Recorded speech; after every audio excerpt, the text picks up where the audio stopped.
ਦਰਸ਼ਕੋ break ਤੋਂ ਬਾਅਦ ਤੁਹਾਡਾ ਸਵਾਗਤ ਹੈ ਜੀ। ਡਾਕਟਰ ਸਾਹਿਬ ਪਹਿਲੇ ਸੈਗਮੈਂਟ ਵਿੱਚ ਤੁਸੀਂ ਸਾਨੂੰ ਸਾਰਿਆਂ ਨੂੰ ਦੱਸਿਆ ਕਿ ਅੱਜ ਯੋਗਾ ਡੇ ਸੀ ਤੇ ਜਿਹੜਾ ਕਿ ਸਾਡੇ ਸਿੱਖ ਧਰਮ ਨਾਲ ਇਸ ਦਾ ਕੋਈ ਸੰਬੰਧ ਨਹੀਂ ਹੈ ਤੇ ਹੋਣ ਵਾਲੇ ਸੈਗਮੈਂਟ ਵਿੱਚ ਤੁਸੀਂ ਕਿਹੜਾ and it's a big fraud. ਜੀ ਜੀ ਜੀ ਇਹ ਬਿਗ ਫਰਾਡ ਹੈ, ਪਰ ਸਾਡੇ ਸਿੱਖ ਵੀਰ ਭੈਣਾਂ ਇਸ ਨੂੰ ਕਈ ਹੱਦ ਤੱਕ ਅਪਣਾ ਰਹੇ ਨੇ।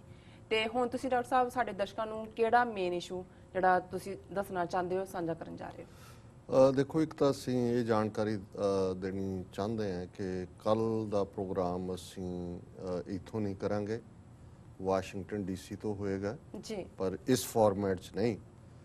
ਸਾਡੇ ਕੋਲ ਇਨਵੀਟੇਸ਼ਨ ਹੈ ਜਿਹੜਾ American Sikh congressional caucus offices ਤੋਂ ਆਇਆ ਜੀ, ਔਰ ਕੱਲ ਇੱਕ ਬੜੀ ਇੰਪੋਰਟੈਂਟ ਬਰੀਫਿੰਗ ਜਿਹੜੀ ਜਿਸ ਨੂੰ ਅਮਰੀਕਨ ਸਿੱਖ ਕਾਂਗਰੈਸ਼ਨਲ ਕਾਕਸ ਦੇ ਜਿਹੜੇ ਚੇਅਰਪਰਸਨ ਨੇ ਕਾਂਗਰਸਮੈਨ ਗਰਮੰਡੀ ਉਹ ਇਨੀਸ਼ੀਏਟ ਕਰ ਰਹੇ ਨੇ, ਉਹ ਹੋ ਰਹੀ ਹੈ ਜਿਸ ਦੇ ਵਿੱਚ ਉਹਨਾਂ ਨੇ 4-5 ਐਕਸਪਰਟ ਵਿਟਨੈਸਿਸ ਜਿਹੜੇ ਨੇ ਉਹਨਾਂ ਨੂੰ ਇਨਵਾਈਟ ਕੀਤਾ ਹੈ ਕਿ ਸਿੱਖ ਦਸਤਾਰ ਦੇ ਨਾਲ ਕਿਵੇਂ ਆਰਮੀ ਦੇ ਵਿੱਚ ਦੁਨੀਆ 'ਚ ਸਰਵ ਕਰਦੇ ਨੇ ਔਰ ਇਹ ਹੱਕ ਜਿਹੜਾ ਅਮਰੀਕਾ ਦੇ ਵਿੱਚ ਸਿੱਖਾਂ ਨੇ ਪੂਰੀ ਆਲਮੋਸਟ 1980 ਦੇ ਸ਼ੁਰੂ ਤੱਕ ਮਾਣਿਆ, ਰੀਗਨ ਦੇ ਜ਼ਮਾਨੇ 'ਚ ਇਸ ਨੂੰ ਸੇਫਟੀ ਮੇਸ਼ਰਸ ਦੇ ਨਾਂ ਥੱਲੇ ਖੋਹ ਲਿਆ ਗਿਆ ਕਿ ਸਿੱਖ ਜਿਹੜੇ ਨੇ ਉਹਨਾਂ ਨੂੰ ਪੰਜ ਕਕਾਰੀ ਰੂਪ ਦੇ ਨਾਲ ਉਵੇਂ ਹੀ ਅਮਰੀਕਨ ਫੌਜ ਦੇ ਵਿੱਚ ਸਰਵ ਕਰਨ ਦਾ ਮੌਕਾ ਦਿੱਤਾ ਜਾਏ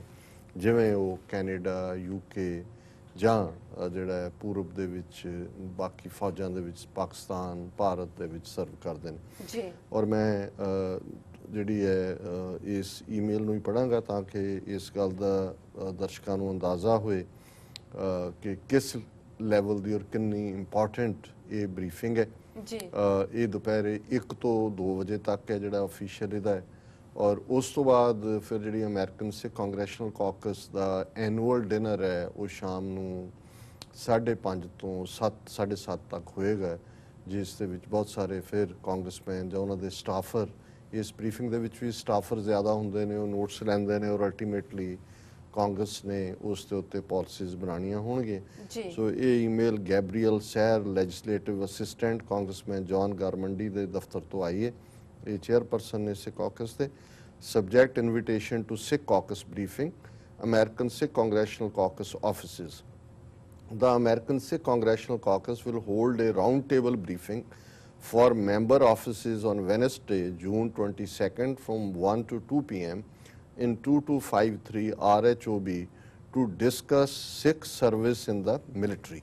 ये उन्होंने कहा कि भी इस दे उत्ते discussion होएगी. As many of you may be aware, all Sikhs wishing to join the U.S. military must currently go through a long, arduous and individualized process of receiving a religious accommodation in order to serve while maintaining their articles of faith.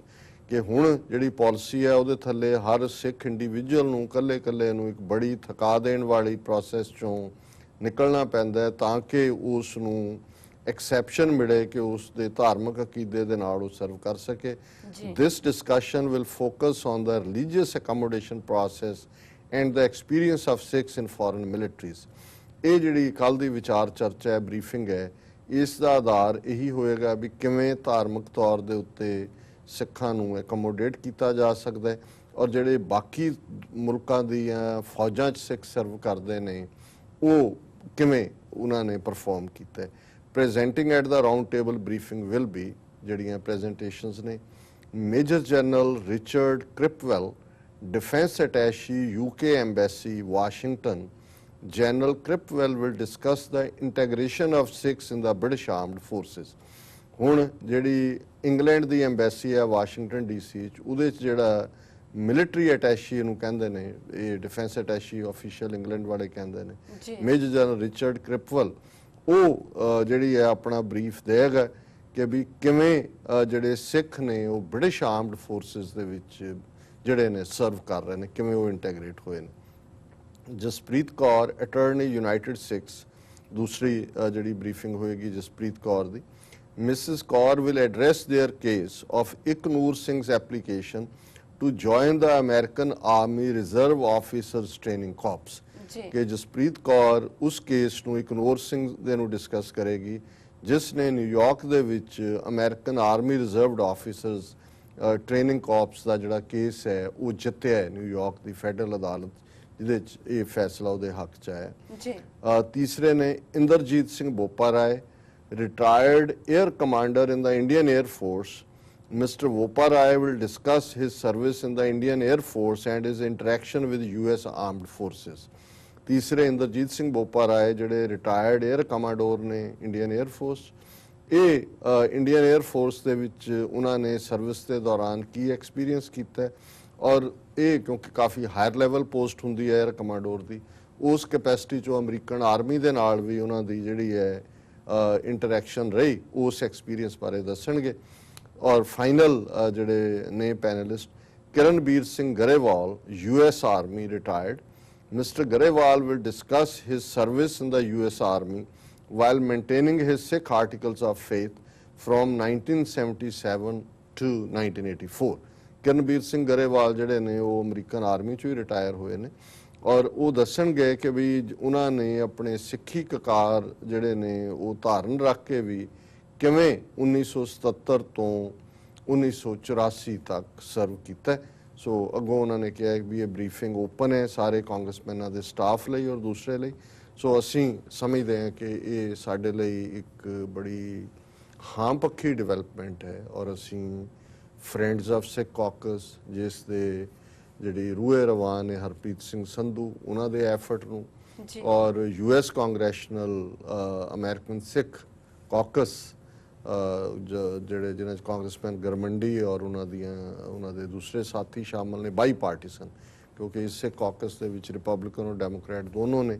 ਉਹਨਾਂ ਨੂੰ ਮੁਬਾਰਕਬਾਦ ਦਿੰਦੇ ਕਿ ਉਹਨਾਂ ਨੇ ਇਸ ਕਿਸਮ ਦੀ briefing arrange ਕੀਤੀ ਹੈ ਕਿਉਂਕਿ ਇਹ ਸਟੈਪ ਹੁੰਦੇ ਨੇ, ਇਹ ਨਹੀਂ ਹੈ ਵੀ ਇਹਦੇ ਨਾਲ ਕੋਈ ਰਾਈਟ ਅਵੇ ਕੋਈ ਮਿਲ ਜਾਣਾ, ਲੇਕਿਨ ਇੱਕ ਮਾਹੌਲ ਬਣ ਰਿਹਾ ਹੈ ਕਿ ਜਿਹਦੇ 'ਚ ਜਦੋਂ ਇਹ ਕਾਂਗਰਸ ਦੇ ਵਿੱਚ ਮੂਵ ਹੋਏਗੀ ਗੱਲ, ਉਹਨਾਂ ਦੇ ਸਟਾਫਰ ਕਾਂਗਰਸਮੈਨ ਡਿਸਕਸ ਕਰਨਗੇ ਔਰ ਇਹਦੇ ਵਿੱਚ ਕਿਉਂਕਿ ਇਸ ਹੀਅਰਿੰਗ ਦੇ ਵਿੱਚ ਜਿਹੜੀ ਇਹਨਾਂ ਦੀ ਆਰਮਸ ਕਮੇਟੀ ਹੈ ਜਿਹੜੀ ਫੌਜੀਆਂ ਨਾਲ ਡੀਲ ਕਰਦੀ ਹੈ, ਉਹਦੇ ਜਿਹੜਾ ਈਵਨ ਕਾਂਗਰਸਮੈਨ ਗਰਮੰਡੀ ਉਹਦਾ ਮੈਂਬਰ ਵੀ ਹੈ, ਰੈਂਕਿੰਗ ਮੈਂਬਰ ਹੈ। ਸੋ ਇਹ ਪਾਲਿਸੀ ਅਲਟੀਮੇਟਲੀ ਕਾਂਗਰਸ ਸੈਨੇਟ ਦੇ ਵਿੱਚ ਜਦੋਂ ਹੋਏਗੀ, ਪ੍ਰੈਜ਼ੀਡੈਂਟ ਤੱਕ ਫਿਰ ਜਾਂਦੀ ਹੈ, ਫਿਰ ਪੈਂਟਾਗਨ ਦੇ ਨਾਲ ਇੰਟਰੈਕਸ਼ਨ ਹੋਏਗਾ।